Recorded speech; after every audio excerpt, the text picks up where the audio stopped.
Est-ce que ce conditionnement, qui semble-t-il n'existe pas, est-ce qu'il a fait l'objet de discussions avec vos collaborateurs au sein du cabinet, avec les administrations en question, ou est-ce que, et si c'est le cas, est-ce qu'il a été sciemment décidé que eh bien, ça n'était pas grave de subventionner une association débutante et que,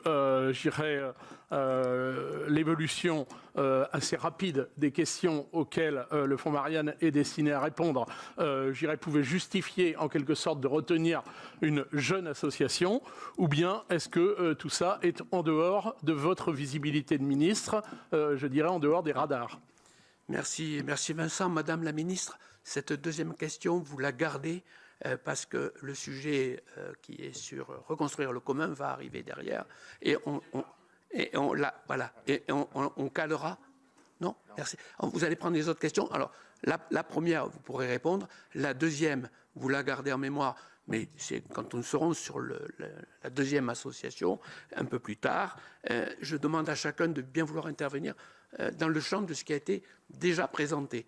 Parce que notre audition va durer un petit peu et nous avons d'autres thèmes. Victorin Lurel, on est bien sur la matière?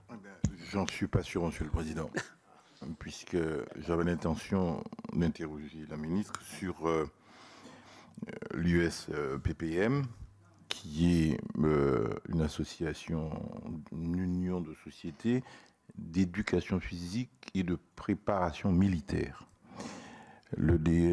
L'Observatoire de la laïcité a été dissous et vous avez donc créé le Fonds Marianne pour lutter contre le séparatisme et donc développer un contre-discours républicain. J'aimerais savoir quelle est votre vision de ce contre-discours républicain. Qu'est-ce qu'on reprochait à la laïcité, qui n'était pas apparemment suffisante, pour passer à une préparation militaire et peut-être paramilitaire? C'est bien ça le nom de l'association. C'est une vieille association endormie qui s'est réveillée et qui reçoit des subventions. Quelle était votre vision de ce discours contre-républicain? Quels étaient les liens avec certains essayistes? Quelle était votre inspiration et quelle était la teneur de ce discours-là? Avez-vous des liens également avec le printemps républicain? Merci. Est-ce que vous pourriez m'expliquer ça? Merci. Vincent Segouin. Oui, merci Monsieur le Président. Madame la Ministre, Monsieur Gravel a déclaré qu'il a appris que l'USE-PPM pourrait bénéficier des fonds Marianne lors d'un appel téléphonique de Mohamed Seffaoui. Il me dit sortir d'un rendez-vous avec la ministre et nous sommes en mars 2021. Qu'en est-il? Est-ce que c'est vrai?